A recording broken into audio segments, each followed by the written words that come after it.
Bom dia! Estamos começando mais um PN7 em pauta e hoje estamos aqui para trazer para vocês informação com credibilidade, informação que ajuda a população, que traz destaque e também para falar de desenvolvimento social. Hoje vamos falar sobre atendimento ao público em várias vertentes, tanto na questão hospitalar, na questão social, mas principalmente na questão de trazer benefícios, em especial agora para a nossa primeira convidada, doutora Morgana Barbosa, vice-presidente da Comissão das Mulheres Empenhadas da subseção da OAB de Jataí. Nós vamos falar da prestação de serviço para aquela vítima, para aquela mulher que sofreu algum tipo de violência doméstica, que sofreu algum tipo de necessidade de atendimento e não tem aquela condição financeira de estar buscando um advogado particular, buscando um auxílio particular. Mas também vou surpreender a nossa convidada, estou dando esse spoiler para vocês, que eu quero falar dos bastidores, não só da vítima de violência doméstica, mas da advogada que presta esse serviço. Então vamos dar início e vamos começar com o nosso Giro Panorama.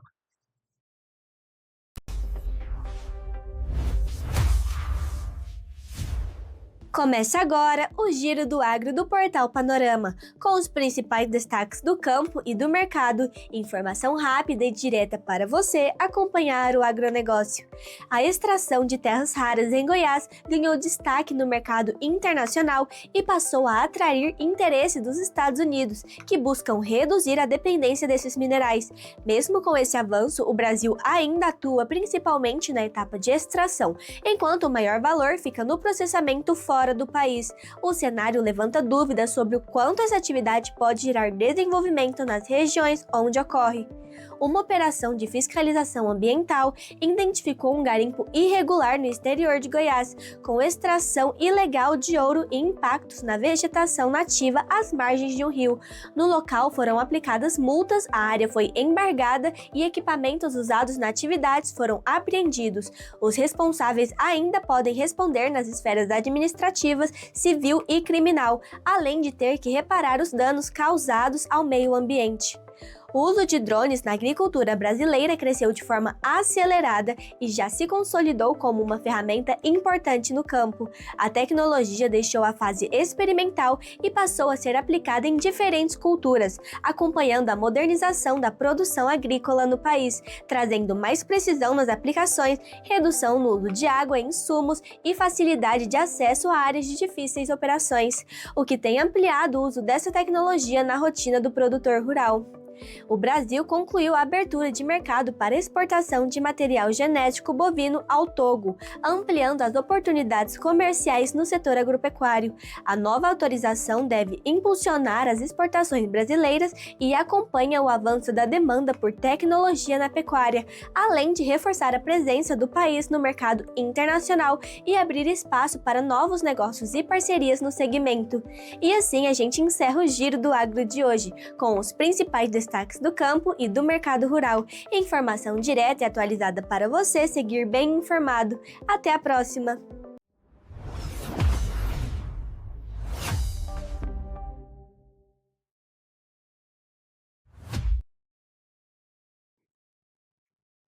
Retornamos ao nosso Giro Panorama.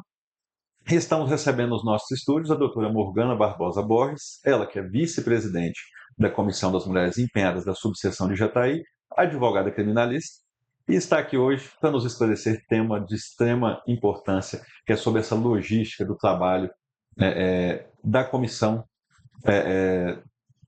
em relação à questão da Maria da Penha, em relação à questão de poder ajudar, auxiliar hoje a justiça pública aqui em Jataí em relação a esse tema de extrema relevância que é a violência doméstica. Doutora, é um prazer poder receber no nosso estúdio. Bom dia. Bom dia, Luiz Antônio. Bom dia a todos os ouvintes do PN7. É um prazer estar aqui no estúdio, conhecendo e debatendo com você. Doutora, vamos começar por uma questão simples. Eu acho que o óbvio muitas vezes tem que ser falado. Qual foi a necessidade, qual foi a dor que vocês vieram sanar que justificou a criação da Comissão das Mulheres Empenhadas?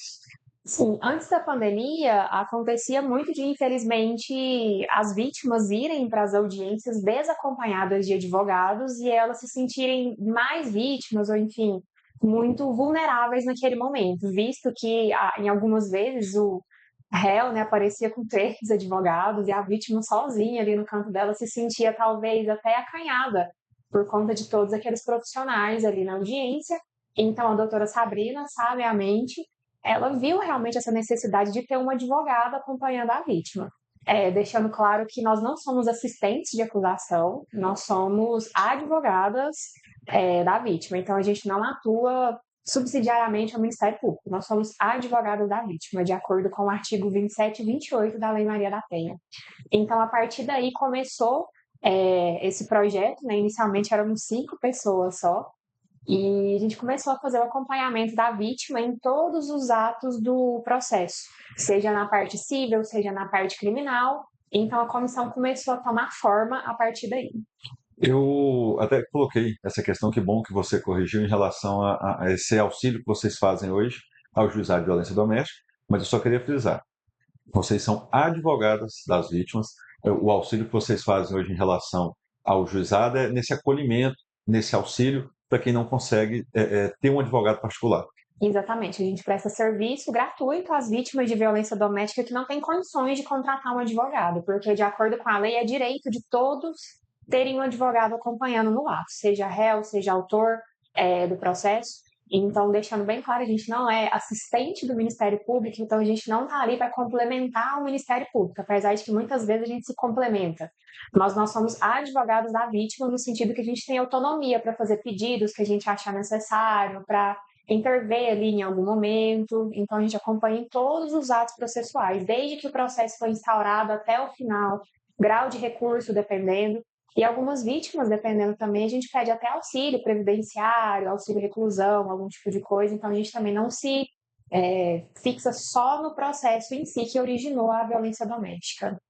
Aos nossos seguidores, a comissão tem um trabalho de extrema relevância, é um trabalho que, inclusive, nós já debatemos ele com a doutora Sabrina, e apesar de eu ter dado essa contextualizada para vocês conhecerem o trabalho da doutora Morgana, para vocês saberem do que nós estamos falando, para vocês saberem como que a comissão se desenvolve, mas nosso foco aqui é hoje, e não vou negar para vocês, essa parte para trazer uma espontaneidade, para poder pegar de forma mais direta ao ponto. A doutora Morgana não estava avisada sobre esse aspecto. Eu quero falar hoje, doutora, sobre o trabalho de vocês, eu quero falar da mulher advogada prestando esse serviço. Nós sabemos que o trabalho feito hoje, realizado, doutora Sabrina, Projeto Colmeia, através de vocês, das empenhadas, é um trabalho muito bonito, muito importante, de extrema relevância para o nosso município, uma vez que os casos só vêm crescendo. Então, assim, é de extrema necessidade. Porém, eu gostaria de tratar daquele cuidado da advogada que está ali com a vítima. E vocês trabalham hoje com uma área com pessoas, uma área difícil, uma área emocional, com pessoas que sofreram traumas. Como hoje prestar esse serviço sem deixar que o trauma da sua cliente passe a ser um trauma seu também? Eu acho importante a gente falar sobre esse assunto e também fazer a distinção, né? Porque, na minha visão, a pessoa tem que estar muito bem, realmente, emocionalmente, para poder ajudar o próximo. Então, não adianta se a advogada não esteja bem com ela mesma, ela não vai conseguir ajudar o próximo da forma como que se espera, digamos assim, com maestria. Então, é importantíssimo, acho que, em primeiro lugar, a gente ter o limite, né? Até em que ponto você vai atender a vítima, enfim. E eu falo isso não só das vítimas, acho que clientes em geral. A gente tem uma certa, entre aspas, dificuldade, digamos assim, de educar o cliente, no sentido de, olha, eu atendo só de tal hora, a partir desse ponto que está ultrapassando muito, né, enfim, o sentido de cliente, advogado. Então, a gente tem, eu acho importante, né, que a gente coloque um certo limite nos atendimentos, que a gente esteja bem. E eu digo que tem um campo que é saudável, que você consegue fazer o acolhimento, você consegue fazer o atendimento, mas você precisa colocar uns certos limites ali no atendimento. Porque senão é final de semana, é feriado, é de noite, é de dia, elas não têm horário para pedir orientação, para pedir atendimento. Então, eu acho importantíssimo que a gente esteja bem emocionalmente para poder ajudar elas e saiba colocar um certo limite também nos atendimentos. Não negar atendimento, não é isso que eu quero dizer. Mas colocar os limites de, por exemplo, lá, tendo das 8 da manhã às 6 da tarde. Se eu não respondi depois desse horário, no outro dia, no horário comercial, eu irei te responder irei sanar as suas dúvidas. Eu acho importante a gente ter isso em mente, porque senão você não consegue, né, manter o certo padrão realmente de atendimento.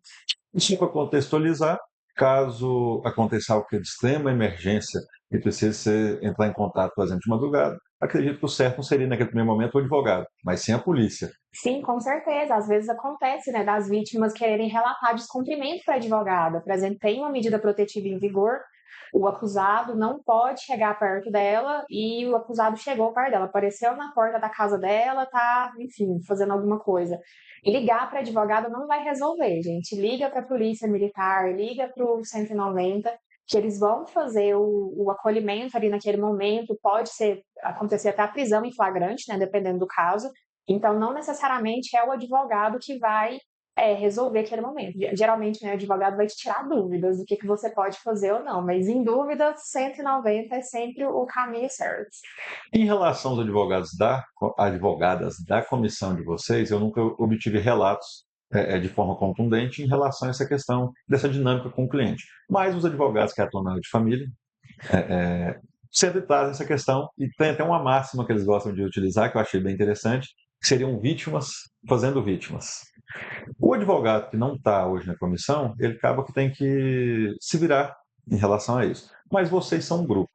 E em relação à questão de vocês poderem se apoiar, hoje existe uma conversa, um mecanismo entre vocês para que vocês possam se auxiliar, para que essa vítima não consiga passar para vocês os traumas delas ou atingir até mesmo vocês com a dor que ela sente? Hoje a nossa comissão conta com quase 40 colegas, então a gente tem um apoio mútuo entre nós mesmos, a gente tem grupo de WhatsApp, a gente tem grupos mais internos, né, que a gente troca ideia, faz grupos de estudos. Então a gente sempre troca ideia de acordo com o caso de alguma vítima. Alguns casos são um pouco mais complexos, digamos assim, que outro, até faz alguma coisa nova, que nova do direito, né? A gente trabalha há muitos anos, mas tem muitas coisas que acontecem, a gente fala, nossa, isso eu nunca vi, como que eu vou agir em relação a isso? Então a gente troca ideia umas com as outras, apoia umas às outras. Acontece até algumas vezes de a gente pedir, oh, você pode fazer essa audiência para mim? Você pode acompanhar essa vítima para mim nesse ato? Então a gente vai se organizando ali entre si, por qualquer motivo, né, que seja, uma apoiando a outra, a gente troca ideia. É muito bacana o apoio que a gente tem ali umas com as outras, né, para a gente prestar o melhor atendimento jurídico possível para as vítimas de violência doméstica. A gente não deixa de prestar o serviço, só deixando claro que a gente presta serviço para as vítimas hipossuficientes, então se a gente vê que a pessoa tem condições de contratar um advogado, a gente não encaixa no projeto, então a gente não atende, mas as vítimas hipossuficientes nós atendemos todas e a gente tem um mecanismo entre nós mesmo ali do grupo que a gente apoia uma a outra no que for preciso. Também, basicamente, a comissão a gente atua na área civil e penal, então, tem as mulheres que fazem a parte civil e as mulheres que fazem a parte criminal. Eu mesma sou uma que faço só a parte criminal no projeto. Então, quando vem alguma vítima que precisa resolver questões cíveis, de guarda, pensão, divórcio, aí eu já faço parceria com alguma outra colega e a gente sempre vai trocando ideia. Em questão de conciliação, como eu não faço, então eu troco ideia com a colega para quando for para audiência criminal eu já saber em que pé tá e quais caminhos tomar. Doutora, vamos colocar uma das maiores dores que a advocacia recebe do cliente é aquela necessidade de achar que de hoje para amanhã resolve o processo. E numa área que tem tanto trauma envolvido, um emocional tão grande, tantas questões urgentes para serem resolvidas, imagino que da mesma forma isso aconteça, ou até de uma forma mais, vamos colocar, com mais emoção, mais grave. Como hoje é o mecanismo de vocês de explicar para essa vítima que infelizmente o processo não anda na velocidade com qual ela precisa e que ela precisa dar esse tempo até para não sobrecarregar vocês, já que vocês não têm apenas uma vítima, vocês atendem centenas de vítimas. Acho interessante abordar esse assunto porque muitas vezes a gente pode observar que no ciclo de violência doméstica, o agressor acaba afastando a vítima de todos, de amigos, de familiares. Então, quando ela se vê nesse ciclo de violência, ela encontra, né, enfim, a advogada que vai ajudá-la. Então, às vezes, ela realmente tenta até dar uma sufocada, de meu Deus, você vai me salvar aqui de estar sendo afogada. Então, socorro, socorro. Então, é interessante a gente fortalecer essa vítima, até para os atos processuais, eu digo. A gente vê que ela está muito fragilizada, que é a maioria dos casos que a gente consegue ver, então indica, né, que ela faz o apoio psicológico. Lá no juizado de violência doméstica mesmo, tem as psicólogas que fazem o acolhimento delas, para que ela realmente se fortaleça emocionalmente, para ela resolver coisas tão importantes na vida dela, porque talvez foi um casamento de 15 anos que ela teve e vai resolver ir numa audiência de conciliação para fazer divisão de bens, guarda de filhos, pensão. Então, ela tem que estar fortalecida para aquele momento, até que na frente ela não se arrependa, né, do que foi feito ou do acordo que foi feito, porque muitas vezes não tem como desfazer o acordo que foi feito ali atrás. Então, a gente sempre recomenda que elas vão fazer o acompanhamento psicológico, que elas se fortaleçam emocionalmente. Então, isso pode demorar um pouco a mais, mas é mais interessante, para que ela faça um bom acordo e consiga organizar isso futuramente. E também é bom falar que no juizado hoje, os processos eles não duram mais de 2 anos, esse é o padrão. Então, assim, em 2 anos, no máximo, o processo já está sendo resolvido em todas as questões, tanto civil, criminal. Lembrando que réu preso sempre tem prioridade, né? Mas mesmo o réu não preso, em menos de 6 meses você já tem uma audiência de instrução agendada. Então resolve muito rápido, mas não para ontem, como algumas realmente querem, né? Mas em menos de 2 anos está tudo resolvido. Eu queria focar, porque o início das minhas perguntas foi exatamente nessa questão do problema da vítima poder se tornar um problema da advogada, poder abalar o psicológico desse advogado, se tornar até mesmo uma questão a ser resolvida no âmbito psicológico. Mas só para poder deixar claro aos nossos seguidores, não estamos aqui para poder criminalizar ou para poder colocar a vítima numa situação de como se ela fosse uma pessoa que está prejudicando. Muito pelo contrário. Nosso intuito aqui é enaltecer o trabalho do advogado.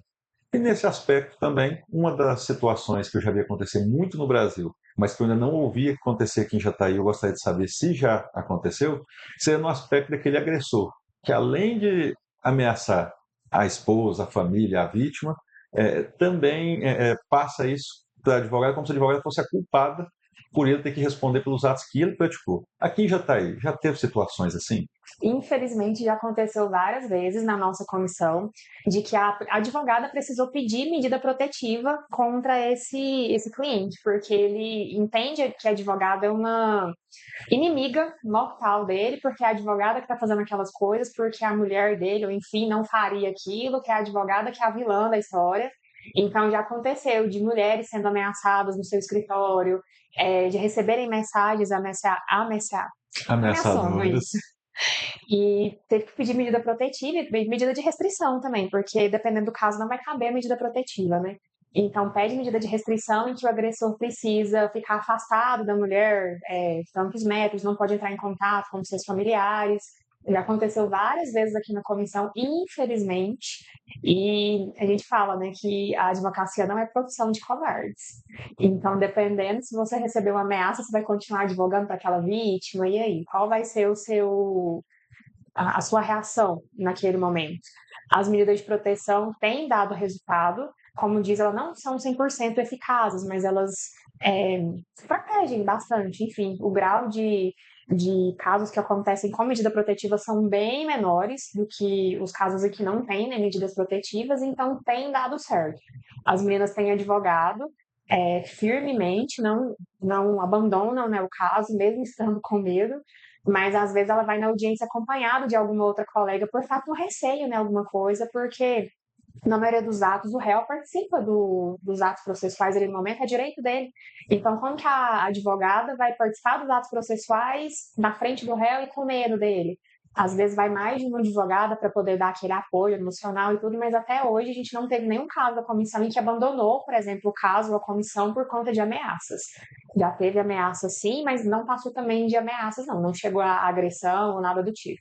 Eu gosto muito de focar nessa questão, principalmente porque o advogado é um ser humano. É uma mulher que é mãe, uma mulher que é profissional, é uma mulher que também tem sentimentos. E da mesma forma que a gente fala que aquela pressão que a vítima está sofrendo pode ser passada para a advogada, essa ameaça que a vítima pode estar sofrendo também pode ser passada para o advogado, mas existe uma outra situação também desafiadora. Além de fazer parte da comissão, a doutora também advoga na área criminal, na área penal, e muitas das vezes, a partir dessa área, também tem que defender os direitos da pessoa que cometeu essa agressão, da pessoa que está causando esse ilícito, e como que é hoje, para uma mulher advogada que atua nessa comissão, conseguir também, quando necessário, defender os direitos desse agressor. Eu acho tranquilo no sentido de que, na minha visão, eu defendo direitos. Eu não defendo a pessoa, né? Digamos assim, todo mundo tem direito à defesa. Então, mesmo, enfim, a pessoa que fez o crime mais atroz possível, ele tem o direito à defesa dele, ele tem direito a um julgamento justo, contraditório e ampla defesa, de acordo com o previsto, né, na Constituição Federal. Então, para mim, é tranquilo. Eu faço acompanhamento de quem quer que seja. Eu até brinco, né, que falo que quem me contratar primeiro é quem tem razão. E faço acompanhamento certinho, tudo, mas assim, naqueles casos, até contra a ética, né, de acordo com o Código de Ética da OAB, se eu atendi aquela vítima, eu não vou poder advogar para aquele réu. Eu teria que pegar casos esporádicos em que eu não tive contato com a outra parte primeiro. Então, se nesse caso A, eu atendi a vítima primeiro, eu não vou atender o réu. Se eu atendi o réu, não vou poder atender a vítima. Para mim é tranquilo essa parte. Eu vejo que todo mundo tem direito à defesa. Doutor, apesar dos desafios que tem, eu sei que são muitos casos, a senhora como vice-presidente da comissão, além de tudo, ainda tem um cargo de gestão, de auxiliar na organização, de como vai funcionar, todo esse trabalho. Hoje, como que a senhora vê, qual que é o saldo que a senhora tira em relação ao trabalho prestado pela comissão, a sua participação como mulher, como uma pessoa que também pode sofrer problemas emocionais em relação à prestação desse serviço? Eu acho bacana, ainda mais hoje em dia, né, que nós temos quase 40 advogadas inscritas na comissão, então eu creio que não pesa tanto para muitas. Como eu citei lá no início, né, quando a gente começou a comissão, nós éramos 5 advogadas, então era assim, uma média de 100 processos para cada. Era uma loucura. A gente não dava conta, a gente era sobrecarregada e não dava para prestar realmente o serviço direito. A gente ficava realmente bem sobrecarregada com todo o serviço. Então, como entrou muito mais mulheres, a gente tem muito apoio hoje, então é bem dividido, é cerca de 20 processos para cada um, ou nem isso, o máximo, o teto seria os 20 processos, então dá para a gente gerir da melhor forma. A gente presta o serviço, né, às vítimas da melhor forma possível, às vezes não do jeito que elas queiram, né, mas da forma como que a gente acha que vai ser o melhor Que ali vai para ela resolver? naquele momento, que vai resolver. Então eu creio que o saldo é bem positivo, a comissão está crescendo bastante, né? A gente está tendo mais inscrições também, que a gente está analisando e tudo mais. Então, eu acho que o saldo, em geral, é positivo. A comissão tem ainda o que crescer e prestar o serviço, e é isso. Vou fazer uma pergunta agora, e eu queria deixar claro para os nossos seguidores que não representa a opinião do PN7 em pauta, não representa a opinião do Grupo Panorama, do portal, e também não é feito de forma a desrespeitar o trabalho que vocês fazem. Entretanto, uma opinião pessoal minha, eu acredito que hoje as mulheres que têm o apoio do Estado em relação a essa violência, as políticas públicas hoje deixam ela refém de poder sempre depender do Estado. Sempre assim, olha, eu preciso do afastamento do agressor, o Estado. Eu preciso de um benefício, o Estado. E ela não consegue por si só é, é, ter autonomia de se defender, que é uma das bandeiras que eu sempre defendi. E eu gostaria de saber a opinião da senhora em relação, por exemplo, a esses projetos de leis que vêm sendo discutidos, de ensinar para essa mulher autodefesa, de dar o porte de arma, de ferramentas que deixem que ela possa se defender a partir da necessidade que ela vai ter naquele momento, sem precisar sempre daquele Estado paternalista, podendo falar para ela, fica aqui debaixo da minha asa que eu vou te defender. Eu acho que a ideia realmente é que ela não fique totalmente dependente do Estado. Eu acho que a ideia é realmente o contrário, que ela se fortaleça emocionalmente, que ela consiga se realocar no mercado de trabalho, até mesmo aqui na nossa comissão a gente tem apoio com várias instituições, como o Senac, por exemplo, que oferece cursos gratuitos para que elas consigam realmente se adentrar no mercado de trabalho hoje. Eu lembro que tem técnico de enfermagem, questão estética mesmo, de unha, sobrancelha, cabelo, enfim. Então, eu acho que a ideia é realmente fortalecer essa mulher tanto emocionalmente quanto financeiramente, para que ela não dependa de ninguém, nem do ex, né, do agressor e nem do Estado, e que ela consiga seguir sozinha. Eu creio que essa é realmente a ideia principal. E em relação aos projetos, em relação ao projeto de lei de armamento para as vítimas de violência, eu particularmente sou contra essa ideia, eu entendo o porquê, né, da criação desse projeto, ou a ideia por trás realmente disso, mas na minha opinião, eu acho que violência atrai mais violência, que isso talvez traria mais perigo ainda para a mulher com arma dentro de casa, sofrendo agressões, com uma pessoa agressiva perto dela. Eu acho que aumentaria muito mais os índices de talvez homicídio, lesão corporal grave, enfim. Eu acho que a mulher não estaria protegida tendo arma em casa, não, muito pelo contrário. Ainda mais enfraquecida emocionalmente, enfim.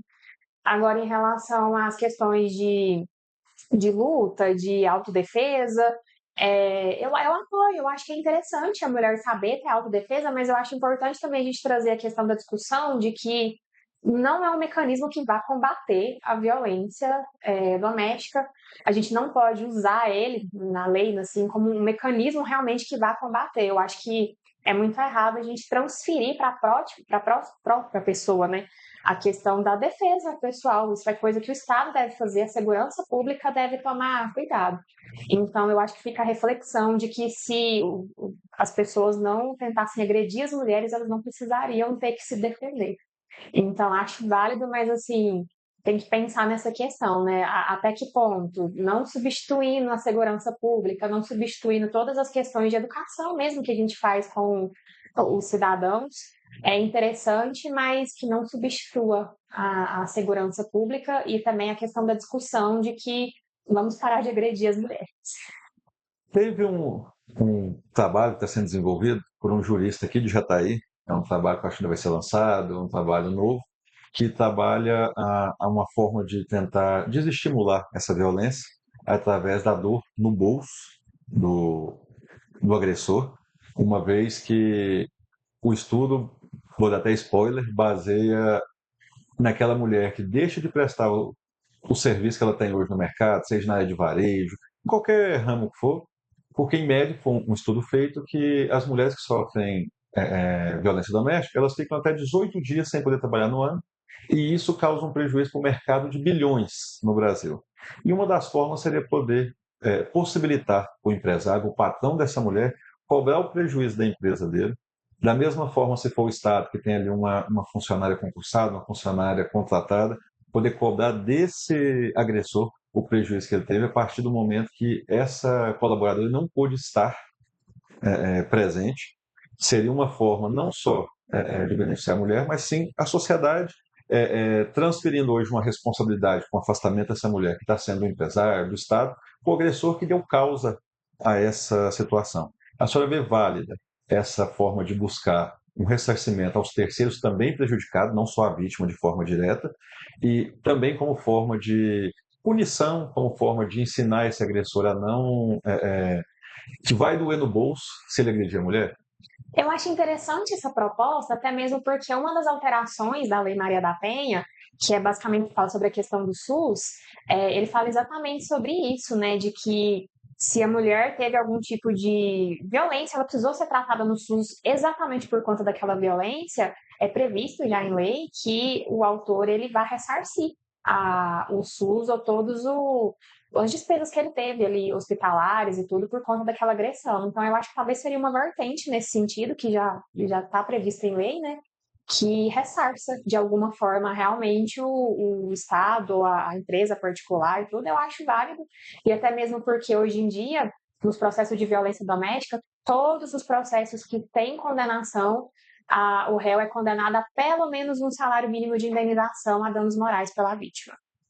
Então, dependendo do caso, com certeza é mais do que isso, mas é pelo menos, de acordo com o entendimento mesmo do STJ, no mínimo um salário mínimo. Então, eu acho interessante que ressarça, que além de tudo, né, que ele saiba que vai doer no bolso dele, porque ele tem muita gente para ressarcir, além da própria vítima, pode ser até o SUS, né, mesmo, algum tratamento de saúde, e até mesmo empresas particulares. Nesse aspecto que a senhora trouxe, a lei hoje determina realmente os ressarcimentos, tanto ao INSS com os benefícios, tanto a questão de saúde, mas de um prejuízo direto, igual o atendimento, por exemplo, com cirurgia feita na vítima, se ele causou. Esse projeto seria beneficiar, no caso, a sociedade, seria um prejuízo indireto.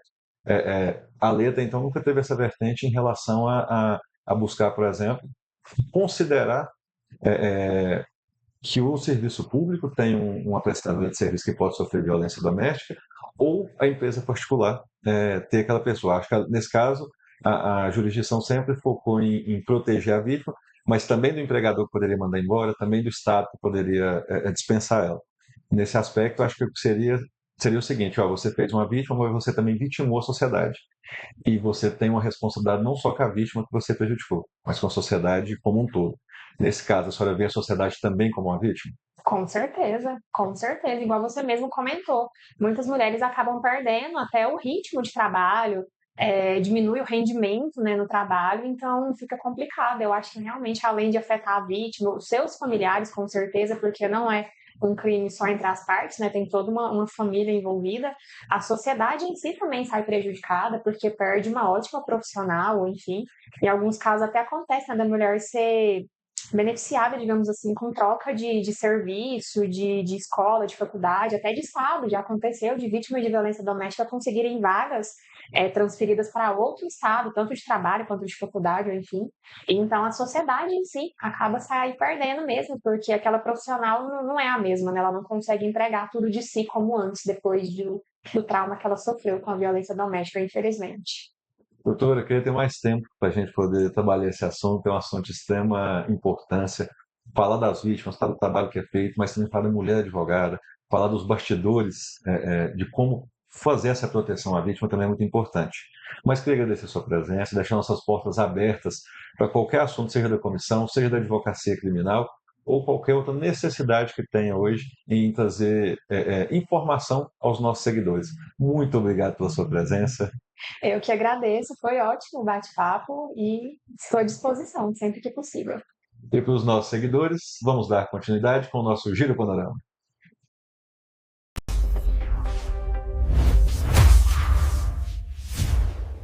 Começa agora o giro de notícias do Portal Panorama, com os principais destaques do dia em Goiás e no Brasil. Informação rápida, direta e atualizada para você acompanhar o que realmente importa. Neste sábado, 25 de abril, a Prefeitura de Jataí realiza uma ação de vacinação contra a influenza na Praça Tenente Diomar Menezes, das 8 horas às 14 horas, voltadas aos grupos prioritários, como idosos, crianças, gestantes, profissionais da saúde e pessoas com comorbidades. Para receber a dose é preciso levar documento com foto, cartão de vacina, CPF ou cartão SUS e, quando necessário, um comprovante de pertencimento ao grupo. A Receita Federal do Brasil abriu a consulta ao lote de malha fina do imposto de renda, contemplando cerca de 415 mil contribuintes que regularizaram pendências. Ao todo serão liberados mais de 592 milhões em restituições. O pagamento está previsto para o dia 30 de abril, com prioridade para idosos, professores ou pessoas com deficiências e doenças graves. A consulta pode ser feita pelo site ou aplicativo da Receita Federal. Ataques cibernéticos e vazamento de dados lideram a lista de risco mais preocupantes para empresas no mundo, com a maioria já adotando medidas para enfrentar esse tipo de ameaça, que também é vista como principal risco para os próximos anos. Além disso, interrupções de negócios, desaceleração econômica e mudanças regulatórias seguem entre os principais desafios no ambiente corporativo. A Câmara dos Deputados aprovou o novo Estatuto do Aprendiz, que atualiza as regras da contratação de jovens entre 14 e 24 anos e segue para o Senado. A proposta amplia a obrigatoriedade para empresas e pode gerar até 400 mil novas vagas.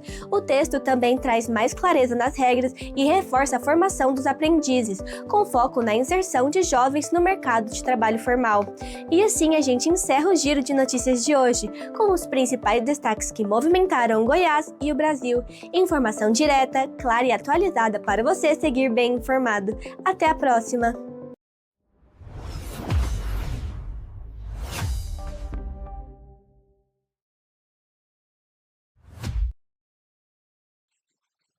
Retornamos ao nosso Giro Panorama. Tivemos inicialmente uma instrutiva conversa com a doutora Morgana Barbosa Borges e agora vamos voltar a falar de serviços sociais prestados à nossa população. E eu estou recebendo hoje o Frei Davi, que é do Hospital Padre Tiago. Frei, é um prazer poder receber o senhor nos nossos estúdios. O prazer é todo meu e de toda a família do Padre Tiago que estamos aqui para não prétimos para alguns esclarecimentos e também anunciar nossa memorável festa do milho que está chegando aí. Excelente, e eu vou ter que pedir licença, depois que eu vou precisar fazer uma breve leitura, só para poder contextualizar o início do nosso bate-papo. Vocês fizeram, no Instagram de vocês, uma prestação de contas do ano de 2025 em relação aos atendimentos. Isso. Então, me permitam fazer só algumas leituras.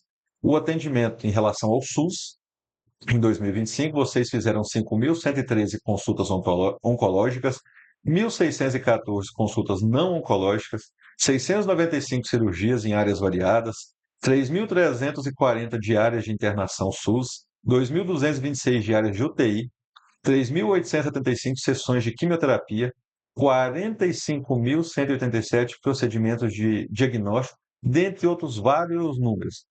Qual que é hoje o desafio de poder fazer tanto? O desafio de fazer tanto, primeiro, é fazer bem e melhor, da melhor forma que somos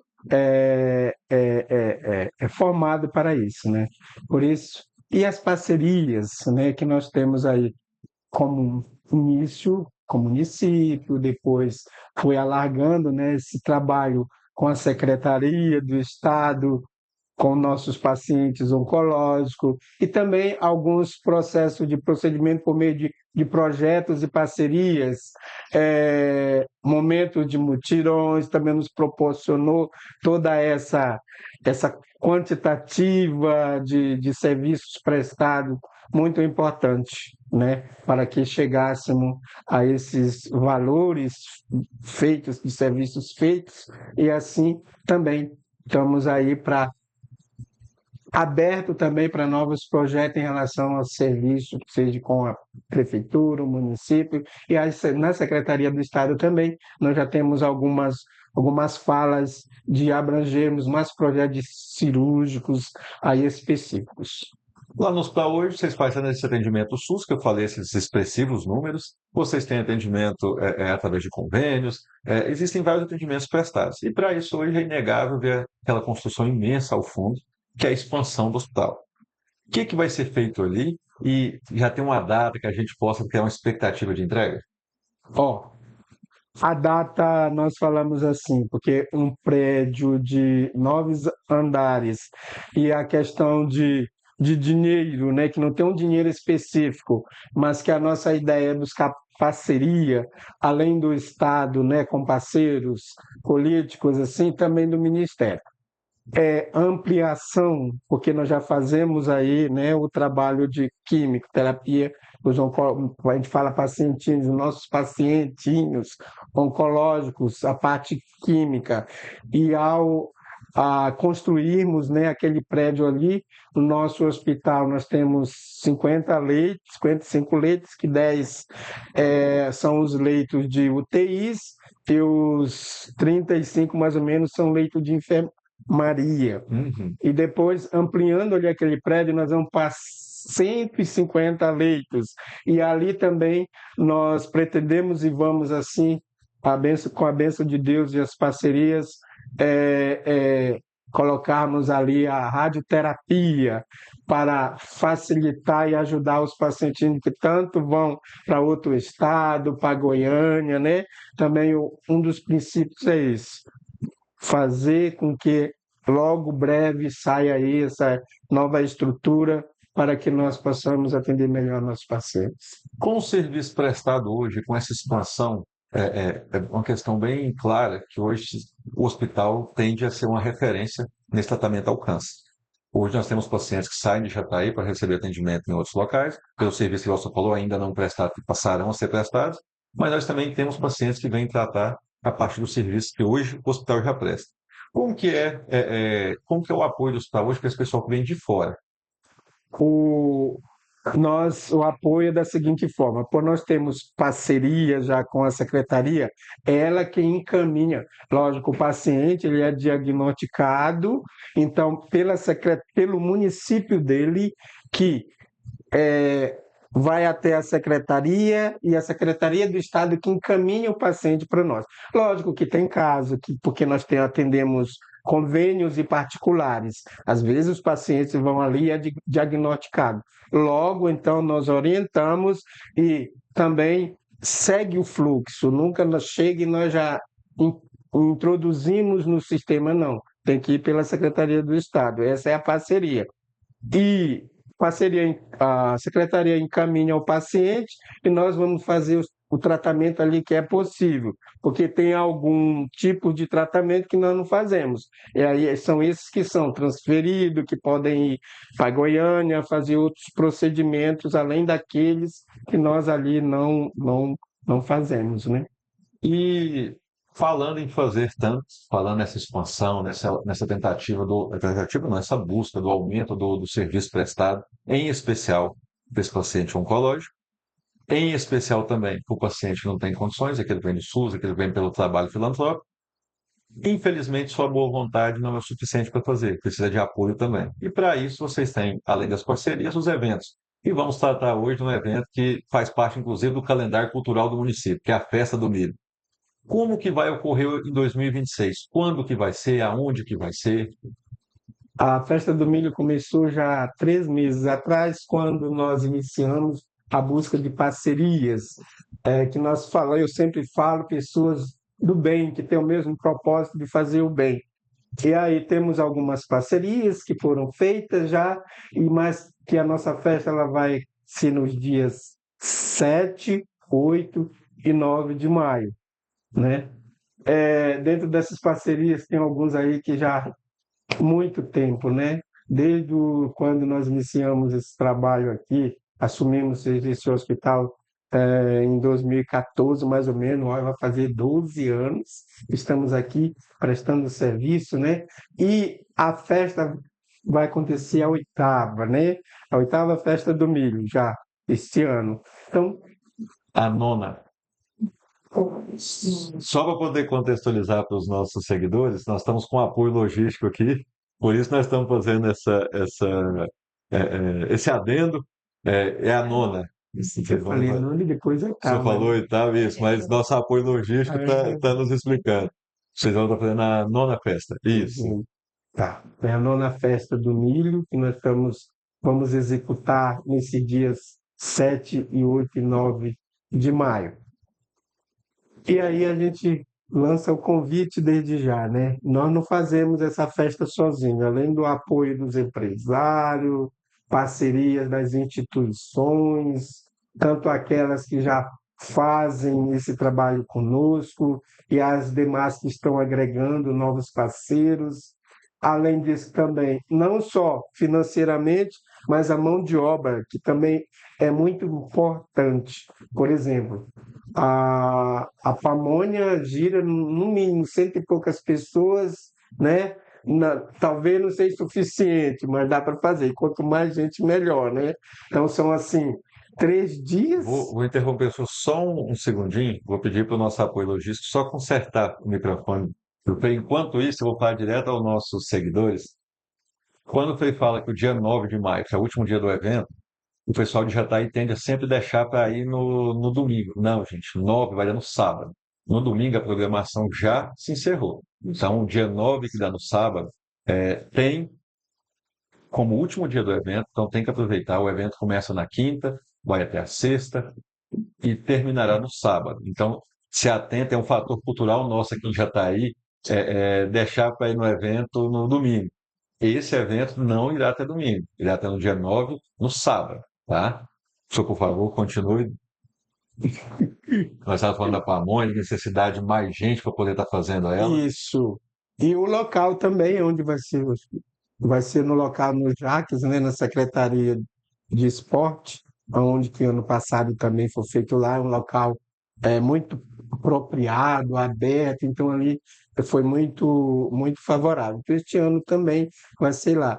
E nós estamos convidando aqui a Cleuzeni, que é a nossa coordenadora, né? Nosso apoio logístico Nosso hoje. apoio logístico também, olha só, que é a pessoa com quem nós indicamos alguns avisos escritos por aí pelas comunidades, telefone, abrimos um link também, quem quiser se inscrever, né, para ajudar na pamonha, é muito interessante. Vi que na rede social também vocês estão bastante ativos com o evento. Isso, nas redes sociais, aí sempre, cada dia, né, é encaminhado aí um link, né, algumas orientações sobre isso.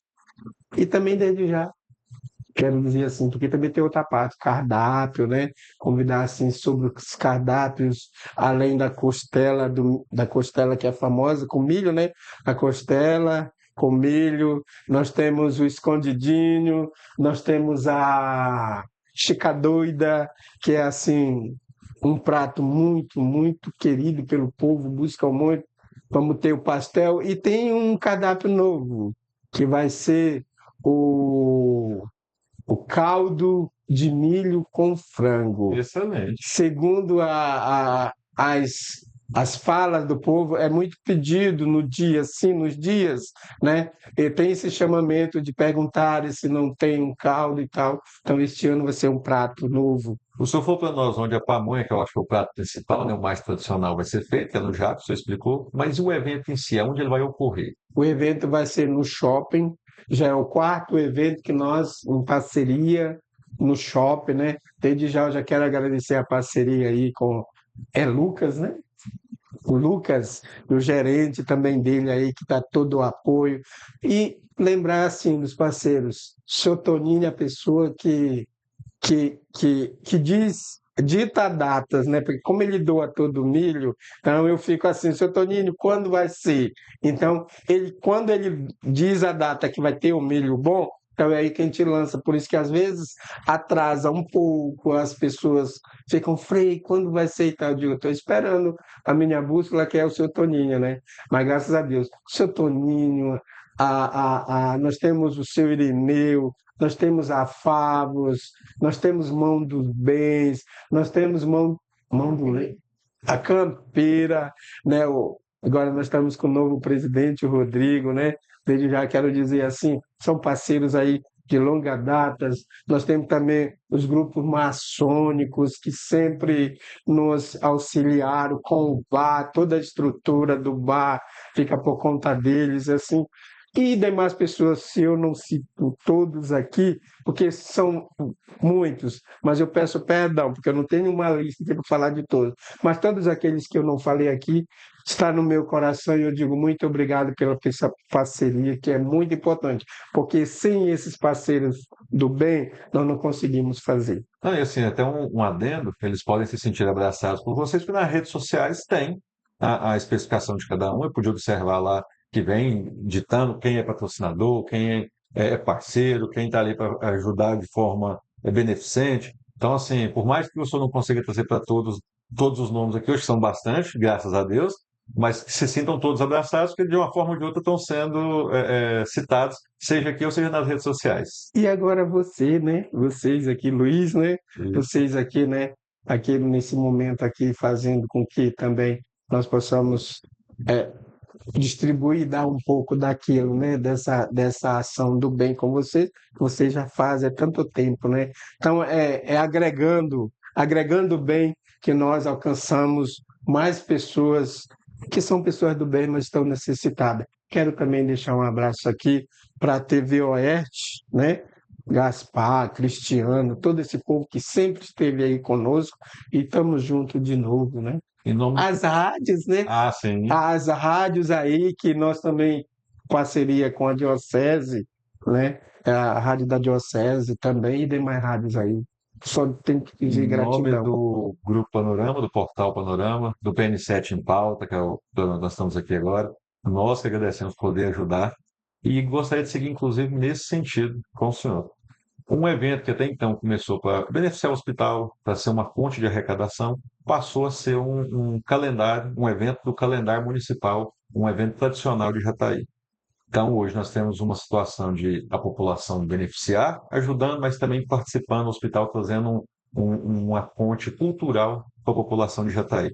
Como é hoje poder enxergar que vocês não desenvolveram só um evento com fins lucrativos, nesse caso, lucrativo para beneficiar o hospital, mas assim, também vocês contribuíram para a cultura de Jataí. Então, falando na cultura, nós tivemos uma reunião com o vereador Marcos Patrick.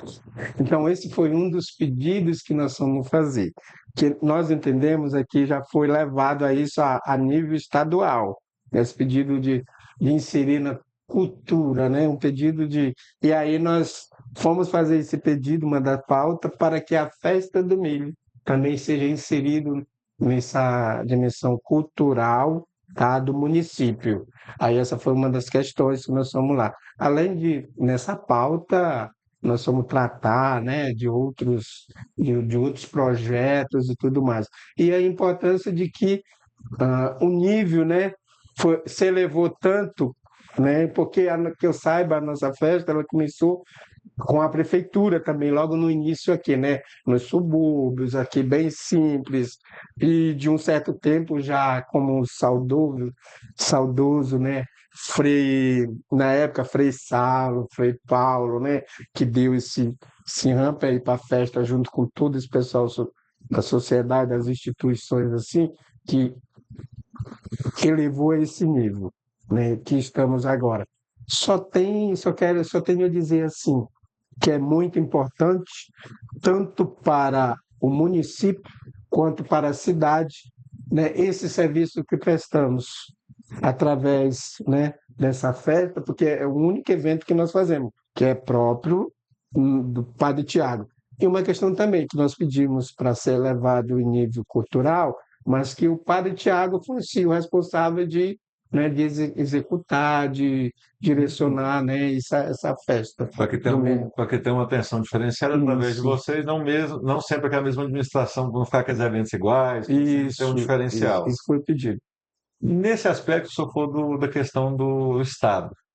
E a sétima feira de vocês, que aconteceu em 2024, foi alvo de um estudo do Observatório de Turismo estadual, até para fomentar a questão de onde aplicar verbas, como funcionar e avaliar o turista como funciona o evento, para o turista ver que vale a pena estar aqui. Então, foi feito até um trabalho, nós tivemos a oportunidade aqui de pesquisar, de ver um trabalho de satisfação sobre o evento, realizado pelo Estado de Goiás, pela Secretaria de Turismo do Estado de Goiás. Então, hoje o evento consta como uma indicação do Estado para turistas que vêm de fora, e a gente observando os números que estavam nesse estudo, dá para observar que não é só a população de Jataí que frequenta esse evento, tem população, inclusive, fora do Estado de Goiás.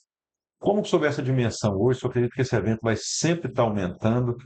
O senhor acredita que hoje, além de beneficiar o hospital, esse evento hoje seria um marco no turismo de Jataí? Então, eu começo muito com o Gaspar, né? Ele é uma pessoa que ele é muito inteirado, né? E interage também. A visão realmente é essa mesmo. E quanto mais você, como fala assim, profissionaliza, né? Porque não se chega a um alcance alto se você não profissionaliza também a festa como ela deve e pode ser alcançada nesse nível, né?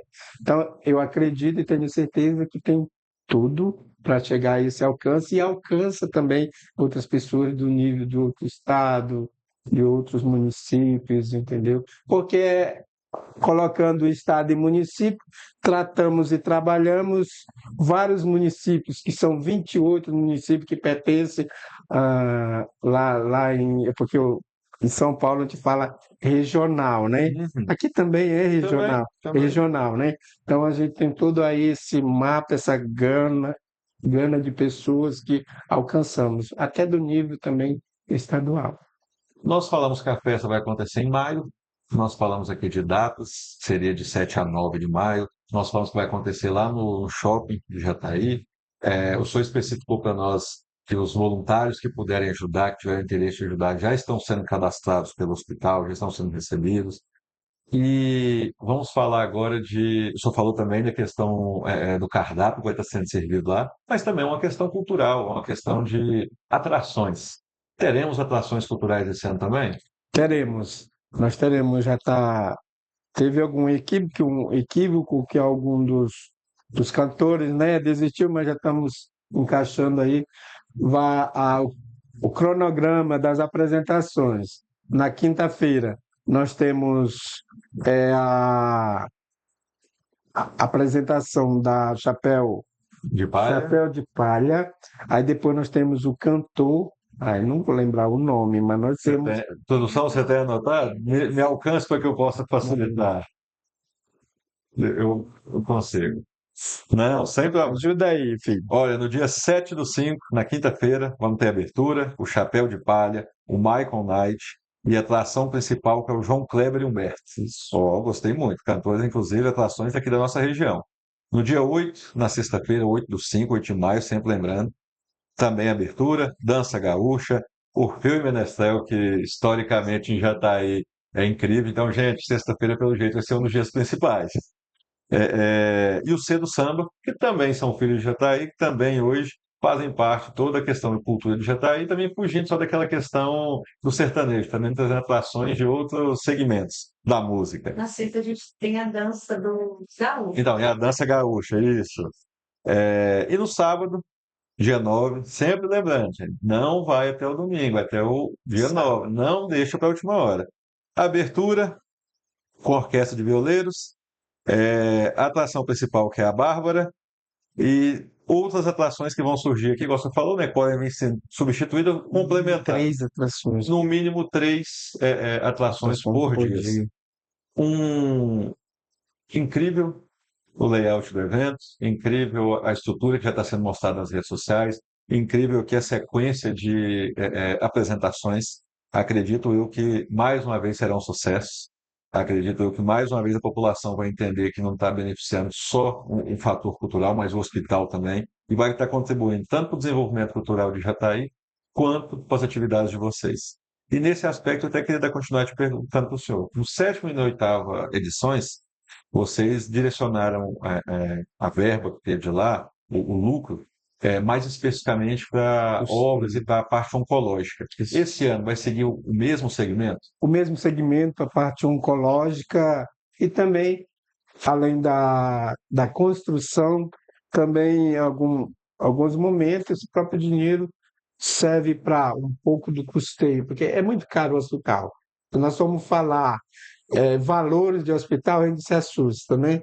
Mas todo esse dinheiro, quando nós findarmos e prestação de conta, nós vamos vir aqui, Por favor. como nós fazemos prestar conta, porque as pessoas pensam que o hospital, um valor assim, vamos dizer, a festa um valor de 500 mil, assim, bem pequeno. Quando o ano passado nós vamos prestar conta de tudo, 189 mil, que se nós formos precisar comprar um aparelho, às vezes nem dá para comprar, né? Mas assim, Infelizmente, é muito caro.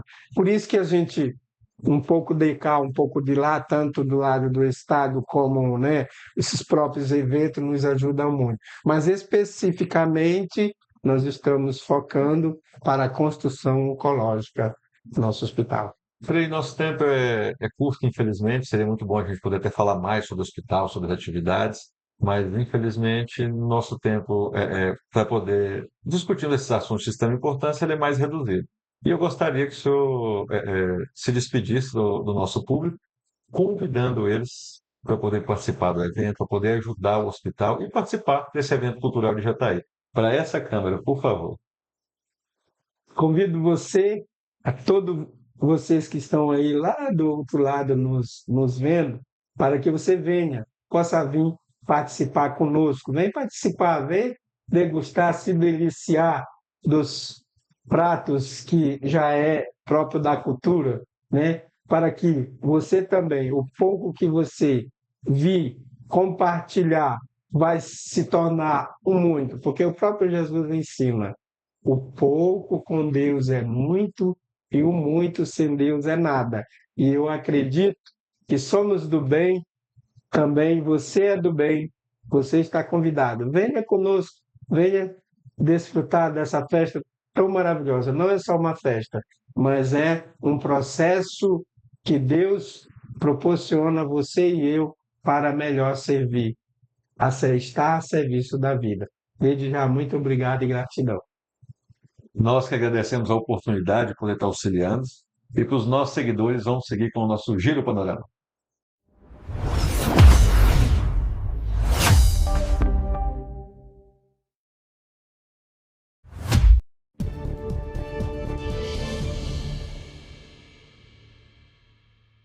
A sexta-feira tem alerta importante para chuva volumosa em algumas áreas do país, com destaque principalmente para o Rio Grande do Sul, Norte e litoral da Bahia. No estado gaúcho, a chuva pode trazer volumes elevados em algumas áreas. No norte do país, a chuva segue sem trégua. E na faixa litorânea da Bahia, as instabilidades continuam. No sul do país, o dia começa com tempo bastante instável no Rio Grande do Sul. Desde cedo, a previsão de pancadas de chuva moderadas a fortes em várias regiões do estado, como na faixa oeste, região central, serra, vales, região metropolitana de Porto Alegre, litoral e Costa Doce, com destaque para chuva volumosa e persistente, risco de temporais e acumulados elevados ao longo do dia na faixa central, como no oeste, interior, vales, Costa Doce e região metropolitana de Porto Alegre. Na capital, a expectativa é de chuva frequente e volumosa nesta sexta. E essa condição no Rio Grande do Sul acontece devido ao transporte de calor e umidade vindos da região norte, da atuação de cavados de onda curta na atmosfera e da formação de uma área de baixa pressão próxima à costa do estado gaúcho.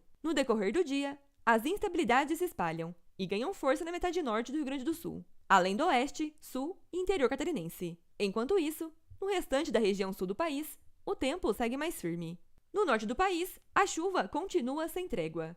A previsão indica vários dias seguidos de instabilidades. Cidades como Belém e Manaus seguem com pancadas frequentes. Na região, destaque para chuva forte e persistente, alerta para temporais e acumulados elevados em alguns pontos. Em algumas áreas do Pará, a situação é de perigo para volumes elevados de chuva nesta sexta, como no nordeste e litoral do estado, devido à atuação na zona de convergência intertropical, além da presença de calor e umidade na atmosfera. No nordeste, o destaque é grande parte da faixa litorânea da região, como em Salvador, onde a chuva continua e segue frequente até o sábado. Em grande parte da região, há previsão de pancadas moderadas a fortes, com alerta para temporais em alguns pontos, como na faixa litorânea entre o Maranhão e a Paraíba, litoral da Bahia, oeste do Maranhão e da Paraíba, leste do Ceará e Rio Grande do Norte. No centro-oeste, tempo firme em grande parte da região, e o calor predomina. E a chuva aparece mais em áreas da faixa norte, oeste e sudoeste de Mato Grosso. Já na região sudeste, o cenário é mais parecido com a região central do país. O tempo segue firme na maior parte da região, com chuva isolada em alguns pontos do leste mineiro e também na região dos lagos no Rio. Um dos destaques continua sendo a onda de calor, que deve atuar até o domingo, dia 26, e segue favorecendo temperaturas elevadas em grande parte de Mato Grosso do Sul, extremo norte do Paraná, sul de Mato Grosso e de Goiás, Triângulo Mineiro, noroeste, oeste e pontos do interior paulista. E atenção para a umidade do ar, que segue mais baixa e pode ficar abaixo dos 30%, principalmente em grande parte de São Paulo, Mato Grosso do Sul e Goiás, oeste, noroeste, parte do sul e Triângulo Mineiro, além do sudeste e leste de Mato Grosso. Em Porto Alegre, chove a qualquer hora do dia nesta sexta. Alerta para temporais, risco de transtornos, acumulados elevados de chuva e a situação é de perigo. E a máxima pode subir até aos 22 graus. Em Salvador também chove ao longo do dia, de maneira mais forte. A previsão de chuva volumosa e as temperaturas podem chegar até aos 28. E em Recife, a semana também termina com previsão de chuva, de maneira moderada a forte e máximas de até 31 graus. Resumindo, Rio Grande do Sul com chuva volumosa nesta sexta. No norte, as pancadas de chuva persistente e os temporais continuam. No nordeste, destaque para a faixa litorânea, especialmente o litoral da Bahia. Já no sudeste e na região central do país, o calor e o tempo seco predominam. Atenção para áreas com chuva intensa e também para regiões com ar seco e calor forte ao longo do dia. E acompanhe a previsão e os alertas atualizados no site da Climatempo.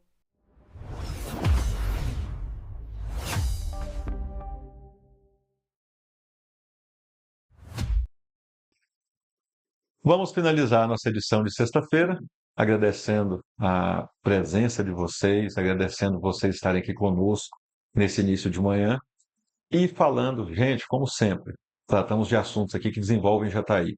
Hoje, nosso foco foi a área social, tanto do hospital que precisa do auxílio da população, mas que em contrapartida traz um evento que faz parte do calendário cultural de Jataí, então é uma via de mão dupla. Ao mesmo tempo que você prestigia o evento e ajuda o hospital, você também é beneficiado com todos os cantores que vão ter lá, com todo aquele alimento típico.